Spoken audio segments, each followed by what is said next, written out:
आज है 27 फरवरी शुक्रवार का दिन। हरकारा के इस ऑडियो अंक में आपका स्वागत है। हरकारा लेकर आया है आज के न्यूज़लेटर का पॉडकास्ट जिसे आपके लिए तैयार किया है निधीश त्यागी के साथ राजेश चतुर्वेदी, गौरव नौरियाल और फलक अफशान ने। जिन खबरों का जिक्र हम यहाँ कर रहे हैं उनके लिंक्स और विस्तृत जानकारी मूल न्यूज़लेटर में है। हरकारा यानी हिंदी भाषियों के लिए क्यूरेटेड न्यूज़लेटर। ज़रूरी खबरें और विश्लेषण, शोर कम, रोशनी ज़्यादा। और हम लेकर आए हैं देश और दुनिया की वो बड़ी खबरें जो आपके लिए जानना ज़रूरी हैं।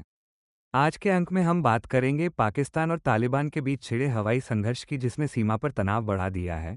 इसके साथ ही हम विश्लेषण करेंगे दिल्ली शराब नीति मामले में अरविंद केजरीवाल और मनीष सिसोदिया को मिली बड़ी राहत का और जानेंगे कि क्यों अदालत ने सीबीआई की जांच पर कड़े सवाल उठाए। हम नज़र डालेंगे भारतीय अर्थव्यवस्था के आंकड़ों पर और दुनिया भर में पत्रकारों पर मंडराते खतरे की एक चौंकाने वाली रिपोर्ट पर। इसके अलावा उत्तर प्रदेश में सांप्रदायिक तनाव, गंगा के प्रदूषण और अग्निवीर प्रशिक्षुओं की दुखद मौत से जुड़ी खबरें भी इस बुलेटिन का हिस्सा होंगी। तो चलिए शुरू करते हैं खबरों का सिलसिला विस्तार से। सबसे पहले बात पड़ोसी मुल्क की।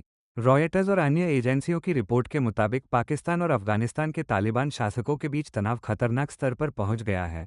पाकिस्तान ने दावा किया है कि उसके हवाई हमलों में 274 तालिबानी लड़ाके और अधिकारी मारे गए हैं। पाकिस्तानी सेना के प्रवक्ता अहमद शरीफ चौधरी ने बताया कि यह कार्रवाई 22 अफगान सैन्य ठिकानों पर की गई। वहीं दूसरी तरफ तालिबान सरकार ने बिल्कुल अलग आंकड़े पेश किए हैं। तालिबान के प्रवक्ता ज़बीहुल्लाह मुजाहिद ने कहा कि अफगान सेना ने जवाबी कार्रवाई में 55 पाकिस्तानी सैनिकों को मार गिराया है और 2 पाकिस्तानी सैन्य ठिकानों पर कब्जा कर लिया है। रॉयटर्स द्वारा सत्यापित वीडियो में काबुल के रिहायशी इलाकों में धुएं के गुबार देखे गए हैं। ये लड़ाई डूरंड रेखा के पास के इलाकों में हो रही है। कभी एक दूसरे के करीबी रहे ये दोनों पक्ष अब खुले संघर्ष में उलझ गए हैं, जिससे आम नागरिकों में भारी डर का माहौल है। हालांकि तालिबान ने अब बातचीत के जरिए मसले को सुलझाने की बात कही है। दिल्ली की राजनीति में शुक्रवार को एक बड़ा भूचाल आया। दिल्ली की राउज एवेन्यू कोर्ट ने बहुचर्चित आबकारी नीति मामले में पूर्व मुख्यमंत्री अरविंद केजरीवाल और पूर्व उपमुख्यमंत्री मनीष सिसोदिया समेत 23 आरोपियों को दोषमुक्त यानी बरी कर दिया है। एचटी की खबर के अनुसार विशेष न्यायाधीश जितेंद्र सिंह ने अपने आदेश में सीबीआई की जांच पर तीखी टिप्पणियां की। अदालत ने कहा कि यह मामला न्यायिक जांच में टिकने योग्य नहीं है और अभियोजन पक्ष के पास साक्ष्यों का घोर अभाव है। न्यायाधीश ने चार्जशीट में इस्तेमाल किए गए साउथ ग्रुप और नॉर्थ ग्रुप जैसे शब्दों पर भी आपत्ति जताई और पूछा कि क्या चेन्नई की अदालत में इसे अपमानजनक नहीं माना जाता। कोर्ट के फैसले के बाद अरविंद केजरीवाल ने प्रधानमंत्री नरेंद्र मोदी को दिल्ली में चुनाव कराने की चुनौती दी है। उन्होंने कहा कि यह पूरी साजिश आम आदमी पार्टी को रोकने के लिए रची गई थी क्योंकि भाजपा दिल्ली में चुनाव नहीं जीत सकती थी। केजरीवाल को मिली राहत के बाद इंडिया गठबंधन के भीतर की दरारें भी खुलकर सामने आ गई हैं। आरिश छाबड़ा की रिपोर्ट बताती है कि कोर्ट के फैसले के बाद जब केजरीवाल भावुक होकर रो पड़े तो कांग्रेस ने सहानुभूति दिखाने के बजाय उन पर तीखा हमला बोला। कांग्रेस नेता गुरदीप सिंह सप्पल ने सोशल मीडिया पर याद दिलाया कि कैसे केजरीवाल ने अपने करियर की शुरुआत में कांग्रेस नेताओं पर झूठे आरोप लगाए थे। कांग्रेस प्रवक्ता सुप्रिया श्रीनेत ने एक मीम साझा करते हुए राहुल गांधी की तुलना शेर से की और केजरीवाल के आंसुओं का मजाक उड़ाया। इसके जवाब में केजरीवाल ने भी पलटवार करते हुए पूछा कि क्या रॉबर्ट वाड्रा या राहुल गांधी कभी जेल गए हैं। उन्होंने कहा कि जेल जाने का दर्द सिर्फ वही समझ सकता है जो वहां रहा हो। पंजाब और दिल्ली में विधानसभा चुनावों से पहले दोनों पार्टियों के बीच ये कड़वाहट गठबंधन के भविष्य पर सवाल खड़े करती है। महाराष्ट्र से एक बड़ी खबर है। मुंबई की एक विशेष अदालत ने 25,000 करोड़ रुपए के कथित बैंक घोटाले में उपमुख्यमंत्री अजित पवार और उनकी पत्नी सुनेत्रा पवार को क्लीन चिट दे दी है। सुधीर सूर्यवंशी की रिपोर्ट के मुताबिक अदालत ने आर्थिक अपराध शाखा यानी ईओडब्ल्यू की क्लोजर रिपोर्ट को स्वीकार कर लिया है। अदालत ने सामाजिक कार्यकर्ता अन्ना हजारे और अन्य की विरोध याचिकाओं को खारिज कर दिया। साथ ही प्रवर्तन निदेशालय की हस्तक्षेप याचिका को भी नहीं माना गया।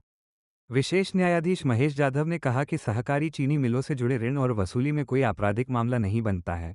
यह फैसला महाराष्ट्र की राजनीति में अजित पवार गुट के लिए एक बड़ी राहत माना जा रहा है।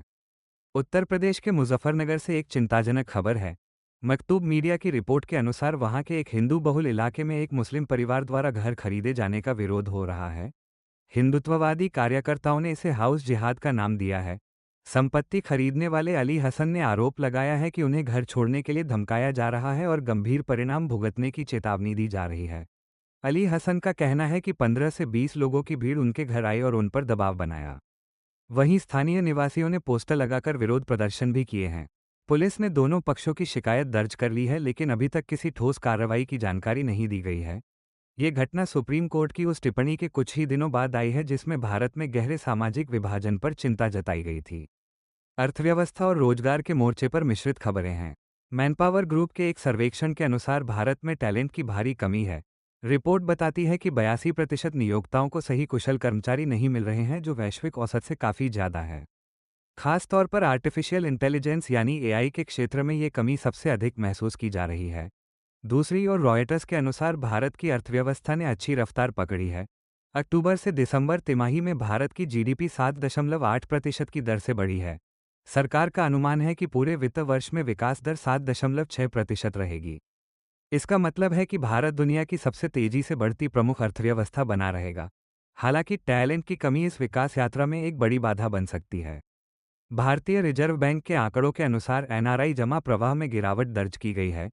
यशस्विनी चौहान की रिपोर्ट बताती है कि इस वित्त वर्ष की पहली 3 तिमाहियों में ये प्रवाह 16% घटकर $11.2 बिलियन रह गया है।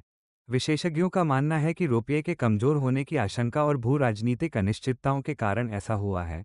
खास तौर पर एफसीएनआर खातों में जमा राशि में भारी गिरावट आई है।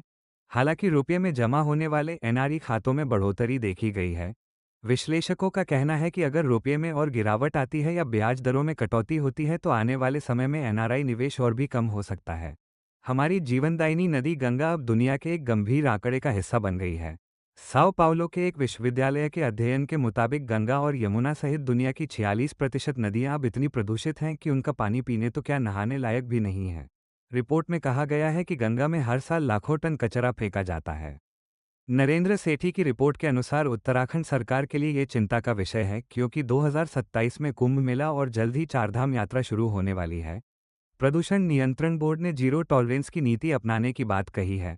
अगर स्थिति नहीं सुधरी तो यह न केवल श्रद्धालुओं की सेहत के लिए खतरा होगा बल्कि भारत की वैश्विक छवि पर भी असर डालेगा। मेघालय के शिलोंग से एक दुखद खबर आई है।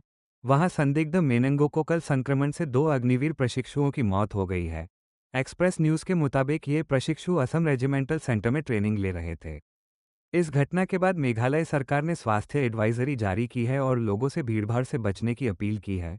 सैन्य अस्पताल में भर्ती होने से पहले इन जवानों में तेज बुखार और गंभीर संक्रमण के लक्षण दिखे थे। एहतियात के तौर पर अन्य प्रशिक्षुओं को क्वारंटीन कर दिया गया है और उनकी कड़ी निगरानी की जा रही है। प्रशासन ने मामले की विस्तृत जांच के आदेश दे दिए हैं ताकि इस संक्रमण को फैलने से रोका जा सके।